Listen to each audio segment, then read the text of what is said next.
Hello everybody, welcome to another movie review. This time we are reviewing The Omen, which was released in 1976.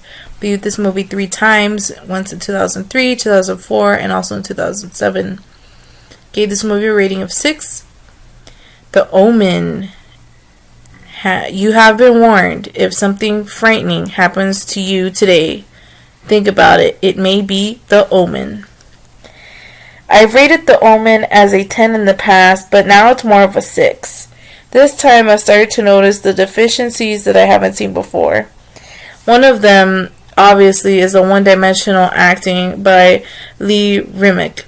If you look at the poster on the right, you can see that her expression with the wide open eyes, that sums up her acting throughout the film. How annoying the child actor is. I just want to strangle him by my bare hands. Speaking of annoying people, how about the maid? Nobody is more hideous than her. The story is unrealistic because for a man such as Robert Thorne with this much of power, he could have handled the situation much better. Why does he allow himself to be disobeyed by the maid? He should have exercised more control over his personal affairs. But the makers want me to see that he is a weak man. That is the beginning of the end of The Omen for me. As much as I dislike his wooden acting, Gregory Peck is one of the few saving graces of the film. The other one is David Warner's performance as Keith Jennings. Robert Donner manages to insert some film noir, which keeps up my interest. The best scene of the film is when the photographer gets decapitated by a flying window pane in a freak accident. That's a Hall of Fame horror moment. However, the film's ending is a signal that there are going to be sequels to be made. Had Damien been murdered, the rating of The Omen can be much higher.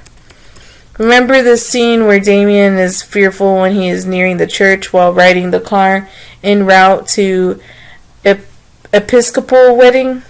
Then remember the ending where he is calm in church before he is about to be ritually stabbed? Also, when the maid goes to the hospital and kills the wife of the American ambassador to Britain. I want you to think about what I said, American ambassador to Britain. His title alone merits heavy-duty security at the hospital, yet this fluky maid manages to get through the barricade.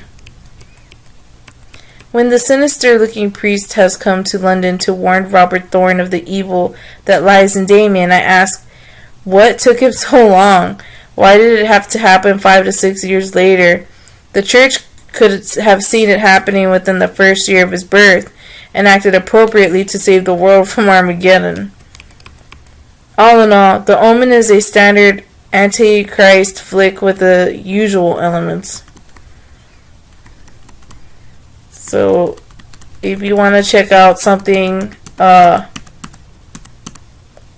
of on the horror side, freakish accident side, go ahead and check out The Omen.